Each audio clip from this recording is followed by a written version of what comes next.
अस्सलाम वालेकुम दोस्तों, मैं हूं राशिद मिनाज और आप देख रहे हैं ऑटोमेशन स्पॉट।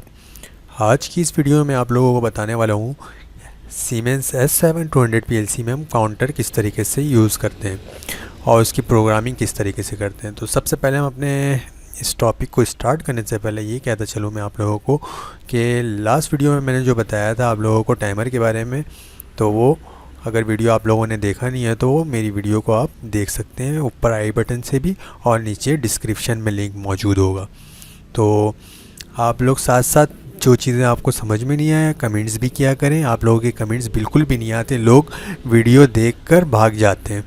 तो आप जब तक कमेंट्स नहीं करेंगे तो मुझे आपके फीडबैक का समझ में नहीं आएगा। तो अब चाहे जैसा भी फीडबैक हो, क्यों ना बुरा फीडबैक हो, आप कमेंट्स किया करें ताकि मुझे इस वीडियो बनाने का आइडिया हो सके।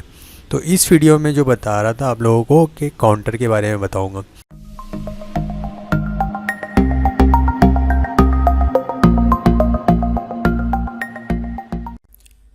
सब्सक्राइब करें ऑटोमेशन स्पॉट को, और सब्सक्राइब करने के बाद बेल आइकन को प्रेस करें। प्रेस करने के बाद ऑल पर क्लिक कर दें ताकि आने वाली तमाम वीडियोस आपको सबसे पहले मिले। तो काउंटर यहाँ पर सबसे पहले दिखा दूँ मैं आपको। यहाँ पर काउंटर अप है, इसके बाद दूसरा है काउंटर डाउन, एंड तीसरा है counter up and down both, यानी कि इसमें डबल काउंटर भी है। तो इन तीनों को इस्तेमाल करते हुए हम यहाँ पर प्रोग्राम बनाएंगे और इसको देखेंगे किस तरीके से वर्क करता है। सिंपल।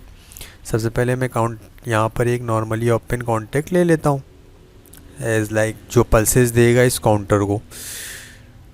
ठीक है, यहाँ पर नॉर्मली ओपन 0.0 ले लिया मैंने। ठीक है, आई 0.0 जो कि हमारा काउंटर अब C0 काउंटर यूज़ कर रहे हैं। प्रेजेंट वैल्यू जो होगा यानी कि काउंट अप करके जो हम, जैसे लेट सपोज काउंटर अप हम 10, यानी कि जब 10 प्रेजेंट वैल्यू हो इसका तो यह हमारा कोई आउटपुट को ऑन करा दे।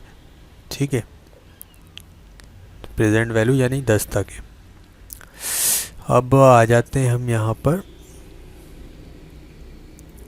ये जो है लाइन है यहाँ पे R का मतलब है रीसेट। यहाँ से हम जैसे कोई भी सिग्नल देकर हम इसको रीसेट भी करवा सकते हैं। आई विल यूज़ आई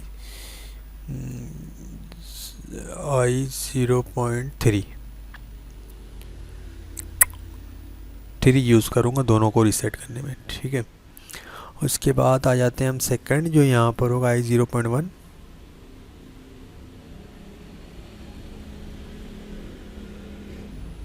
आई 0.1, और इसमें हम काउंटर डाउन यूज़ कर लेंगे। काउंटर डाउन हमारा C1 हो जाएगा, और प्रेजेंट वैल्यू हम सेम यूज़ कर रहे हैं एज 10। आप कोई भी अपने रिक्वायरमेंट के हिसाब से कर सकते हैं।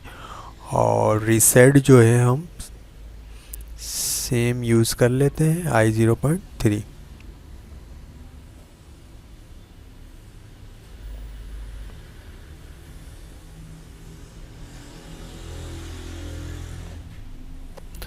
आई 0.3।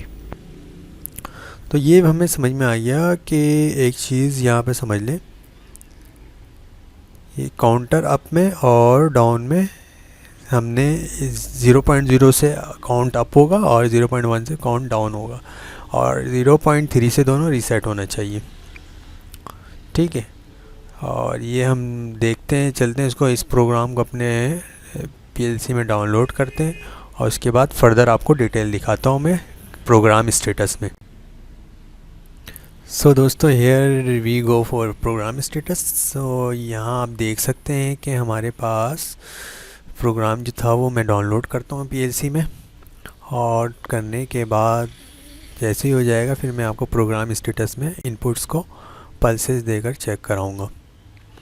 ये हो गया हमारा प्रोग्राम स्टेटस मैंने ओपन कर लिया है। अब यहाँ पर देखें आप, जैसे मैं आई 0.0 को पल्सेस या सिग्नल दूंगा ये काउंट अप की तरफ जाएगा 10 तक। ये देखें, पहला, दूसरा, तीसरा, चौथा। इसी तरीके से मैं 10 पल्सेस दे रहा हूँ तो वैसे ही ये किसी आउटपुट को ऑन करा देगा। ये अप काउंटर है पहला वाला हमारा। फिर इसके बाद मैं नेक्स्ट पे डाउन काउंटर आपको दिखाता हूँ। जब मैं आई 0.1 को सिग्नल दे रहा हूँ तो ये देखिए कम हो रहा है। ये हमारा डाउन काउंटर हो गया। अब रीसेट करते हैं हम इसको। आई 0.3 को जब हम सिग्नल देंगे तो ये दोनों हमारा टाइमर रीसेट हो जाएगा, काउंटर हमारा रीसेट हो जाएगा। ये देखिए जैसे ही मैंने 0.3 को सिग्नल दिया है और ये हमारा दोनों काउंटर रीसेट हो गया। तो ये था हमारा आज का काउंटर का। नेक्स्ट वीडियो में आप लोगों को बताऊंगा डबल काउंटर किस तरीके से यूज़ करते हैं। जब तक के लिए इजाज़त दीजिए, अल्लाह हाफिज़।